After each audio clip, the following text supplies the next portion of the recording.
Coucou tout le monde, bienvenue sur ce live coup de boost du lundi matin. Ce matin sera peut-être plutôt un coup de gueule. J'ai choisi ce matin de faire un live aussi différent d'habitude. Je ne vais pas vous partager des clés, des pistes, des astuces pour développer votre activité, mais je vais plutôt vous partager ce qui, moi, aujourd'hui me dérange.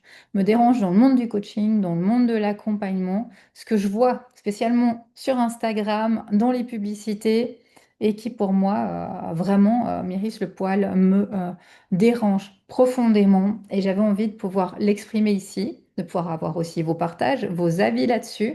De mon côté, le but ici, c'est pas de critiquer ou de dire que c'est mieux, que je sais mieux, etc., que les autres, mais le but, c'est vraiment de partager ma vision à moi, de vous partager mes avis à moi sur ce qui se passe aujourd'hui au niveau de l'accompagnement au niveau du coaching et que vous me donniez vos avis également.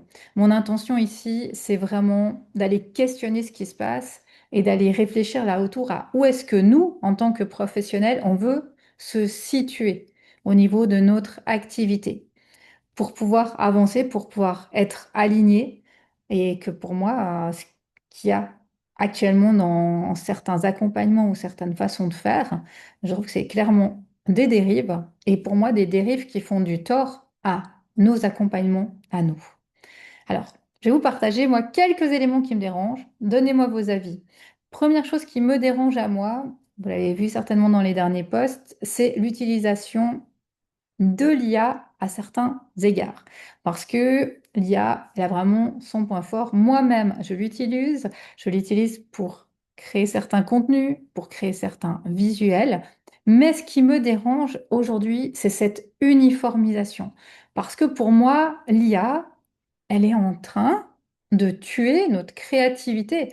Elle est en train d'uniformiser la Terre entière. Et quand on sera tous les mêmes, un peu uniformisés, voire lobotomisés, qu'est-ce qui va se passer? Et là, ça me questionne beaucoup aujourd'hui sur où on va, que quelque chose qui est un outil très puissant et clairement qui a ses bénéfices, clairement, est en train de rendre l'humanité égale.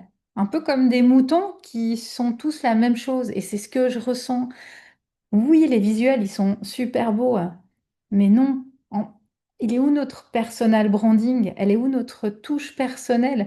Où est-ce qu'on va si tout le monde crée la même chose, le même type de visuel, le même type de contenu? Avant, on voyait un visuel sur Insta, quelqu'un qui avait un personal branding, on le reconnaissait tout de suite. Il n'y avait pas besoin d'aller lire le post, on savait à qui il appartenait. Aujourd'hui, il y a des visuels. On ne sait même plus si on va pas regarder qui l'a écrit, on ne sait pas parce que tout le monde, ou plusieurs, ont les mêmes visuels. J'ai même vu ces visuels qui ont été utilisés par des restaurants pour parler d'un événement, par des associations de pompiers, pour parler d'une manifestation, par des employeurs pour chercher un employé pour leur entreprise. Et c'est tellement, pour moi, c'est tellement dommage.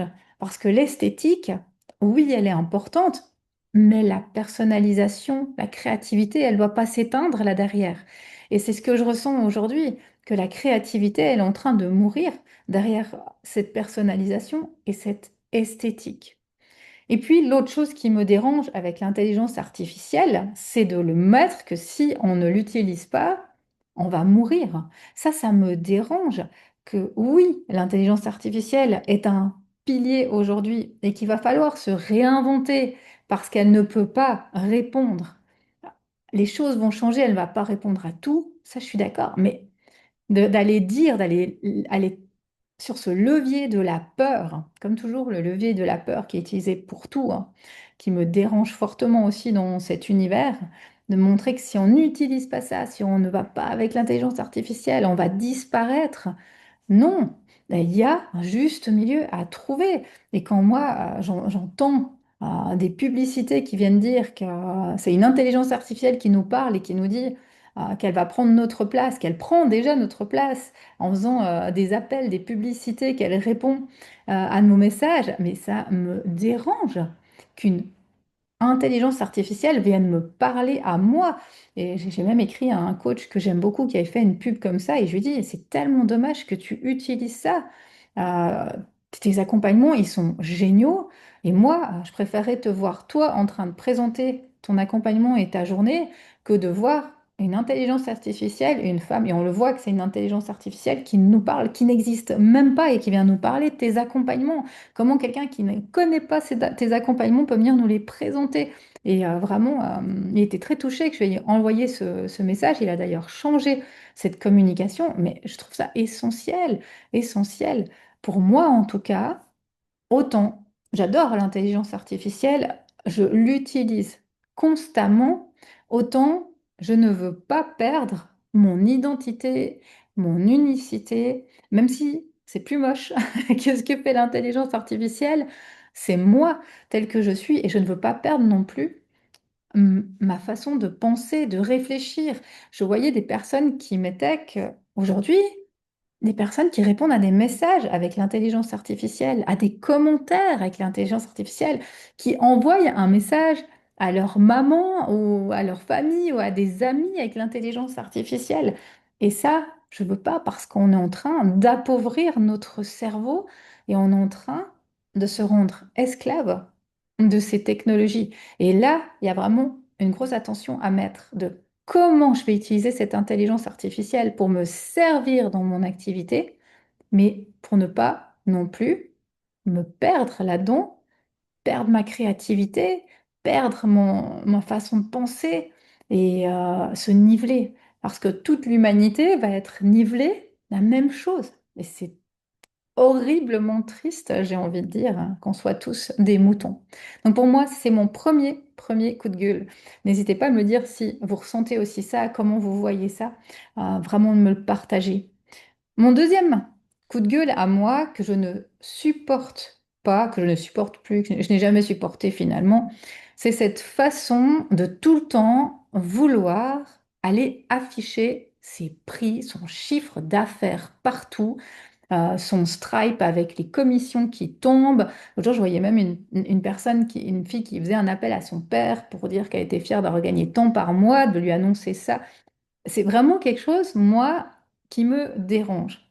Non pas de partager son chiffre d'affaires, mais de le faire comme ça, parce que pour moi, c'est une façon mensongère d'aller appuyer sur un levier qui est bien facile, celui de gagner de l'argent. Je l'ai fait qu'une fois, je le referai plus parce que la fois où je l'ai fait, ça a fonctionné. J'ai eu une personne qui a pris tout de suite un appel. Moi, je vais vous le dire, cette personne, j'ai refusé de l'accompagner parce que quand elle est venue à la rencontre, elle voulait en fait l'argent. Elle voulait que ça tombe sur son compte, il n'y avait rien derrière d'autre. Et pour moi, je ne pouvais pas travailler avec quelqu'un comme ça. Quelqu'un qui n'avait pas un moi profond, une vision profonde, une envie profonde, un pourquoi. Pourquoi elle voulait gagner cet argent, qu'est-ce qu'il y avait là derrière. Son unique objectif, c'était ça. Et ça me dérange. Et ce qui me dérange également dans un chiffre d'affaires, c'est que un chiffre d'affaires ne relève pas d'une compétence de quelqu'un. Ce n'est pas parce que quelqu'un gagne beaucoup d'argent qu'il est forcément très compétent ou va être très compétent dans ses accompagnements. Je vais vous dire même que des fois c'est l'inverse, parce que ces personnes qui travaillent sur ces leviers, leur objectif et leurs valeurs sont l'argent. Ils ont du monde qui rentre dans leurs univers, mais après, qu'est-ce qu'ils délivrent derrière au niveau qualitatif? Souvent, il n'y a pas grand-chose et j'ai envie de dire qu'ils s'en fichent. Parce que de toute façon, après, ils passent à autre chose, ils sont forts pour le marketing, ils sont forts pour la vente, c'est leur domaine, ils se font de l'argent, ils créent une nouvelle société, ils se font de l'argent. Et moi, ce levier de l'argent, il me dérange aussi parce qu'un chiffre d'affaires, ça ne dit rien des bénéfices derrière. Combien de gens font des chiffres d'affaires, des gros chiffres d'affaires, mais si on ne connaît pas le bénéfice, si on ne sait pas l'investissement, c'est sûr que s'ils ont une équipe de 20 personnes, si ils ont investi des milliers de francs dans de la publicité, dans du marketing, forcément qu'ils auront pas les mêmes chiffres que quelqu'un qui travaille tout seul. Donc il faut considérer également tout ce qui est de grandeur, de positionnement des personnes et non juste aller sur un chiffre d'affaires. Donc ne vous fiez pas à un chiffre d'affaires. Pensez à aller regarder ce qu'il y a aussi derrière la personne, aux valeurs, pour aller vers quelque chose. Pour moi, quand on accompagne, quand on est accompagnement, Il n'y a pas qu'un chiffre d'affaires qui doit compter. Bien sûr qu'on a envie d'avoir de l'argent, on a envie de vivre notre activité. On va pas dire qu'on fait ça pour le plaisir, clairement. Moi, je suis contente de gagner ma vie avec mon activité, etc. Mais derrière, ce qui est important, c'est quand même d'avoir des résultats pour nos clients, d'avoir des expériences, d'avoir une éthique, des valeurs où on se sent fier de ce qu'on fait, de ce que l'on a fait, où on a une qualité d'accompagnement, où on a une contribution, un sens, un pourquoi à ce que l'on fait. Donc, voilà pour moi mon deuxième coup de gueule et je trouve que ça se retrouve beaucoup sur les réseaux. Encore ce matin, j'ai vu ça. Cet été, je vais passer tout mon été à la plage, comme l'année passée, à gagner 500 K pour mon été en faisant zéro appel et en voyant aucun client. Et là, je me dis non, c'est pas possible. C'est pas possible pour moi de travailler comme ça. C'est pas ma façon de voir les choses. La troisième chose que je déteste et que je vois passer en permanence, c'est celle d'experts de formation, en une journée, en 24 heures, en 3 jours. Je vois coach en PNL en 2 jours sur Internet, des formations bradées, des personnes qui, parce qu'elles ont fait une journée ou un module sur Internet, se revendiquent coach, formateur, praticien, dans des méthodes parfois complexes, qui souvent n'ont aucune peur de légitimité, c'est ça. Le paradoxe en plus, c'est que je le vois avec les gens que j'accompagne des thérapeutes avancés, des thérapeutes qui ont des fois des dizaines d'années d'expérience et des centaines, voire des milliers d'heures de pratique et qui se remettent et sainement en cause en se disant, mais est-ce que je suis légitime? Est-ce que j'aurais encore peut-être faire telle ou telle pratique, me former encore dans tel ou tel domaine, même à l'excès parfois, et puis d'autres qui vont faire un week-end, un jour, 3 heures d'une formation et ils ont là des compétences pour accompagner, en plus à des prix premium. Ils sont surqualifiés, ils ont un ego comme ça démesuré. Ça, c'est quelque chose que je ne comprends pas, que je ne soutiens pas. Quand on est accompagnant et dépend les méthodes que l'on utilise, quand on va travailler sur des traumas, sur des positionnements, sur des questionnements qui sont profonds, on ne peut pas en 2 heures, un samedi matin ou sur Internet, avoir toutes les clés. Et pour moi, c'est ça qui fait aussi la différence de quelqu'un de qualifié pour nous accompagner. C'est pas son chiffre d'affaires, mais c'est justement son expérience, c'est sa pratique, c'est le fait aussi qu'il ou elle incarne ce qu'elle dit. Parce que c'est bien de venir dire aux autres ce qu'ils doivent faire, mais est-ce que moi, en tant que professionnel aussi, j'incarne ça? Si je prône telle ou telle méthode, si je prône tel ou tel chiffre d'affaires, est-ce que j'incarne cette méthode? Est-ce que j'incarne ce chiffre d'affaires dans ma vie, dans mon quotidien? Dans ce que je montre et ce que je construis? Ou est-ce que c'est une vitrine? Oui, alors une vitrine peut-être très performante au niveau qualification, mais est-ce que derrière, c'est vide dans tous les sens et malheureusement, ça peut faire beaucoup, beaucoup de tort. Et une nouvelle fois, du tort aussi à toutes les personnes compétentes. Parce que quand on a eu une mauvaise expérience avec quelqu'un, toutes les personnes qui font les mêmes choses vont être dans la mauvaise expérience. J'ai vu dans le coaching des personnes qui m'ont dit non, mais moi, le coaching, je ne ferai pas. J'ai eu un accompagnement, ça m'a amené zéro résultat. Je ne viendrai pas chez toi, ça m'a rien amené. Et pourquoi c'est à nous finalement à payer pour l'incompétence des autres autour de nous et devoir aller se justifier ou montrer nos compétences parce que l'autre a fait une mauvaise expérience. La quatrième chose qui aussi m'énerve, c'est celle des promesses miracles. Alors ça, je ne sais pas comment il est votre algorithme à vous, mais alors à moi, ça n'arrête pas. La promesse miracle, il y en a dans tous les sens. Le e-book à 5 euros qui m'a permis de gagner 200 000 francs en 3 jours. La méthode secrète grâce à l'intelligence artificielle qui m'a permis d'être millionnaire. Le tunnel inventé par mes soins qui vous fera tomber les clients du ciel. Et vraiment, ça, c'est des choses que je ne supporte plus, qui créent beaucoup de frustration, de désillusion, et je le vois autour de moi. Parce que la réalité, elle est différente. Et regardez autour de vous. Là, ça fait maintenant 8 ans que j'accompagne des personnes. Il n'y en a aucune que j'ai rencontrée où ça a été facile. Aucune. Ça fait 8 ans que je connais dans l'industrie du coaching les plus grands. Il n'y en a aucun pour qui ça a été facile. Aucun. Il y a du temps, il y a de la constance, il y a des ajustements, il y a des essais, erreurs pour tous sans exception. Et ça commence par se positionner, ça commence par trouver ce qui nous correspond, ça commence par de la clarté et ça passe par l'action et l'expérimentation. Et d'aller croire qu'il y a la méthode secrète qui va tout résoudre, pour moi, c'est un énorme, énorme leurre, clairement. La cinquième clé, la cinquième chose qui, moi, me dérange, c'est tout ce qui est autour de la manifestation sans l'action. Je suis la première à utiliser la manifestation, à utiliser les énergies de la loi d'attraction, tout ça, j'y crois et ça fait partie aussi de mes routines et de mon quotidien. Mais la manifestation sans le passage à l'action, elle ne sert à rien. Et quand je vois des publicités de personnes qui viennent parler de manifestations, et derrière, il y a un énorme système qui tourne. Elles ont une énorme équipe. Elles ont pris les plus grands pour les accompagner. Alors oui, elles parlent de manifestations. Oui, ces outils fonctionnent, mais elles ne se sont pas arrêtées à ça. Elles ont utilisé également l'action, elles ont utilisé le marketing, et c'est ça le tout qui leur a permis d'avancer, même si leur marque de fabrique, c'est la manifestation.